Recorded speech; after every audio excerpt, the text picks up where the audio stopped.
भगवत प्रेम की विधि, प्रेम के वास्तविक अर्थ एवं परमार्थ के सार को निर्देश करने वाली पुस्तिका श्री श्रीमद् भक्ति वेदांत नारायण गोस्वामी महाराज द्वारा प्रदत्त हरि कथा। अनित्य वस्तुओं में नित्य सुख की खोज। इस संसार में सभी प्राणी अपने अपने जीवन में चिरकालीन सुख प्राप्त करने के लिए संघर्षमय प्रयास में रत हैं, परंतु हमारे वैदिक शास्त्रों में वर्णित है कि इस भौतिक जगत की अनित्य वस्तुएं हमें कभी भी वास्तविक सुख प्रदान नहीं कर सकती। इस जगत में मनुष्य कितनी भी उच्च उपाधि को प्राप्त क्यों ना कर ले, वह अतृप्त ही रहता है। धनी, युवा, सुंदर, शिक्षित, यशस्वी एवं प्रभावशाली होने पर भी मनुष्य सदा ही अधिक सुखी होने के लिए किसी अन्य वस्तु की आकांक्षा करता ही रहता है। साधारण मनुष्यों की तो बात ही क्या, बड़े बड़े देशों के राष्ट्रपति और प्रधानमंत्री भी असंतुष्ट रहते हैं। समस्त इतिहास में ये तथ्य प्रकाशित है कि समृद्ध एवं शक्तिशाली व्यक्ति जैसे कि नेपोलियन तथा इंग्लैंड, फ्रांस और जर्मनी के राजा एवं रानियां अपनी उच्च सामाजिक उपाधियों के होने पर भी अत्यंत दुखी थे। वर्तमान समय में हम ऐसा इंग्लैंड की पूर्व राजकुमारी डायना एवं अमेरिका के पूर्व राष्ट्रपति बिल क्लिंटन आदि के जीवन में भी देख सकते हैं। इस संसार में हमें जो थोड़ा सा सुख मिलता है वह क्षणिक और पीड़ा से मिश्रित है। वह सुख निरंतर और चिरकाल तक प्राप्त नहीं होता और न ही वह सुख पूर्ण और निर्मल है। भौतिक जगत में निम्नतम लोक से लेकर उच्चतम लोक तक सर्वत्र ही नाना प्रकार की विपदाएं विराजमान हैं और वास्तविक नित्य सुख का अभाव है।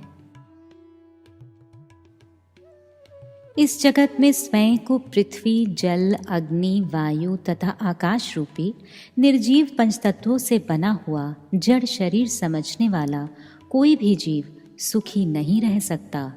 कारण जीव जड़ या चेतन वस्तु नहीं अपितु चेतन वस्तु है। इस मानव जीवन का वास्तविक उद्देश्य जन्म मृत्यु के चक्र में प्राप्त होने वाले इस जड़ शरीर रूपी कारागार से मुक्त होने का उपाय ढूंढना है। हम अपने जड़ शरीर को संतुष्ट करके प्रसन्न होना चाहते हैं, परंतु वृद्धावस्था अति शीघ्र ही हमें आ पकड़ती है और हमारी भौतिक कामनाएं पूर्ण न होने के कारण हम पछताते हैं। हमें जो भौतिक सुख मिलता है वह वास्तविक सुख नहीं है, अपितु वह तो एक बहुत बड़ी विपत्ति है। हम ये नहीं समझ पाते कि आत्मा जो शरीर और मन से भिन्न वस्तु है, उसका स्वरूप चिन्मय, नित्य तथा ज्ञान और आनंद से परिपूर्ण है। अतः हम केवल ऐसी वस्तु से ही संतुष्ट हो सकते हैं जो चिन्मय, शाश्वत एवं सच्चिदानंदमय हो। वह वस्तु एकमात्र श्री भगवान और उनसे हमारा प्रेममय संबंध ही है। वर्तमान समय में हम चिकित्सा, यातायात एवं संचार के क्षेत्रों में अनेक आविष्कार एवं अनुसंधान कर रहे हैं। यदि किसी व्यक्ति के नेत्र खराब हो जाएं, तो चिकित्सक उन्हें किसी मृत व्यक्ति के देह से निकाले गए नेत्रों के द्वारा परिवर्तन भी कर सकते हैं। हम अति सहज रूप में विश्व के एक भाग से दूसरे भाग में कुछ ही घंटों की यात्रा से पहुंच सकते हैं। हम अपने घर में बैठकर विश्व के अन्य स्थानों पर हो रही गतिविधियों, खेलकूद आदि को देख सकते हैं तथा हम अमेरिका के राष्ट्रपति को वॉशिंगटन स्थित व्हाइट हाउस में भाषण देते हुए देख सकते हैं। परंतु ऐसी वैज्ञानिक उन्नति के होते हुए भी लोग आज पहले से अधिक दुखी हैं। हम अभी भी वृद्धावस्था और मृत्यु को रोक नहीं पाए हैं और ना ही हम युद्ध, आतंकवाद अथवा रोगों का निवारण कर पाए हैं। नए नए रोग निरंतर उत्पन्न हो रहे हैं। विज्ञान एवं प्रौद्योगिकी के विकास ने हमें सुख प्रदान नहीं किया है, बल्कि इसके द्वारा हम अधिक भयभीत, भौतिकतावादी एवं स्वार्थी हो गए हैं। आधुनिक विज्ञान असफल हो रहा है। इसका कारण है कि वास्तव में ये बहुत विकसित नहीं है। आधुनिक वैज्ञानिक मन तक को भी नहीं देख सकते, जो कि भौतिक किंतु सूक्ष्म है। फिर आत्मा, जिसका स्वरूप संपूर्णतः दिव्य है, उसे देखने की तो बात ही क्या। प्रौद्योगिकी के विकास के कारण हम सोचते हैं कि हम बहुत उन्नत हो गए हैं, परंतु हमने केवल इतना ही किया है कि भौतिक शरीर की आवश्यकताओं को बढ़ा दिया है और आत्मा की आवश्यकताओं को भूल गए हैं।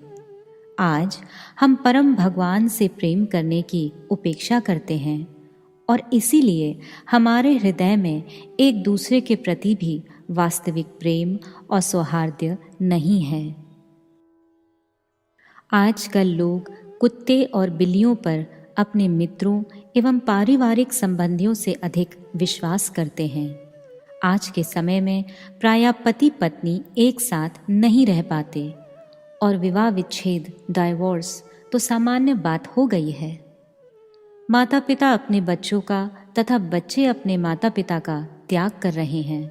प्रायः प्रत्येक व्यक्ति ही अपने शरीर और मन के स्वार्थ को तुष्ट करने में व्यस्त है।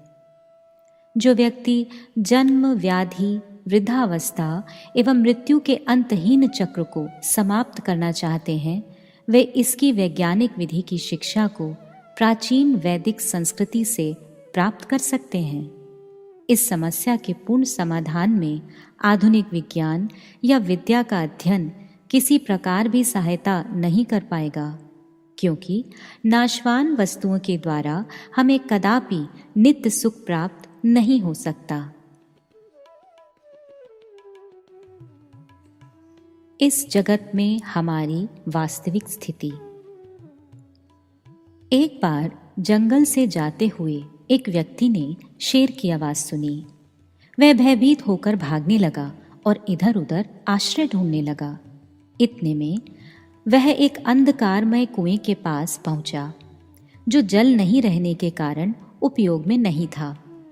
उस कुएं की दीवारों पर चारों ओर से घास और पौधे उग आए थे और समीप ही एक वृक्ष भी था।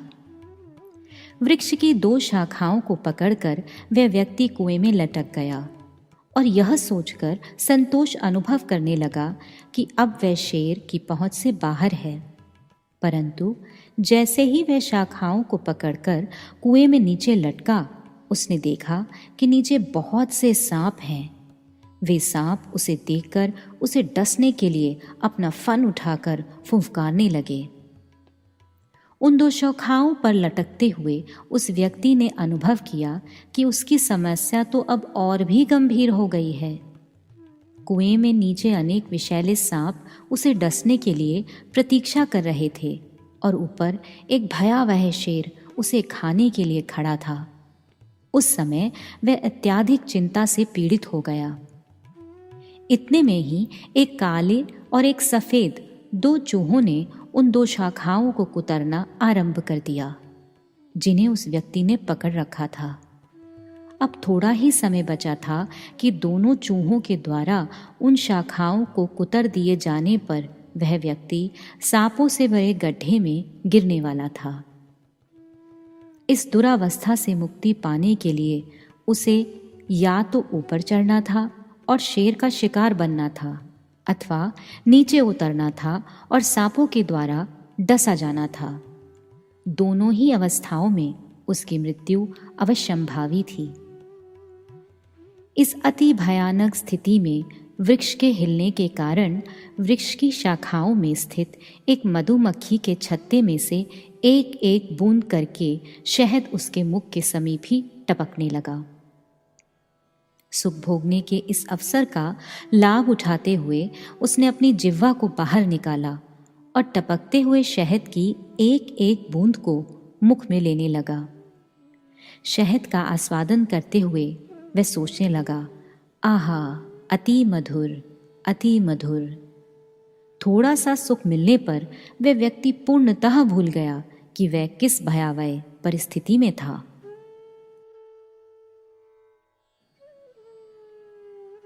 इस उदाहरण की सभी परिस्थितियां हमारी निजी अवस्था को लक्षित करती हैं।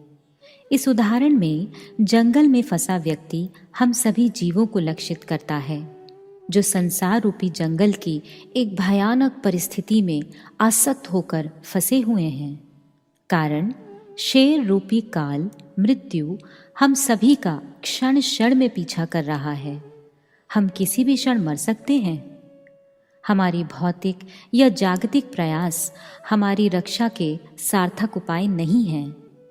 सांप की फुफकार हमारी उन सभी समस्याओं को लक्षित करती है जो समुद्र की लहरों के समान एक के बाद एक हमारे सामने उपस्थित होती रहती हैं। हम सोचते हैं, अरे ये समस्या मेरी समस्याओं में अंतिम है, अतः इस समस्या का समाधान होते ही मैं सुखी हो जाऊंगा। परंतु कभी कभी अगली समस्या रूपी लहर अधिक विशाल होती है और कई बार तो अनेक लहरें अर्थात समस्याएं एक साथ आ जाती हैं। वृक्ष की दो शाखाएं पूर्व जन्मों में किए गए हमारे अच्छे बुरे, पवित्र अपवित्र दो प्रकार के सकाम कर्मों के परिणामों की सूचक है। हम अपना जीवन अपने पूर्व जन्मों में किए गए धार्मिक, पुण्य अथवा अधार्मिक, पाप कर्मों के फलों को भोगते हुए व्यतीत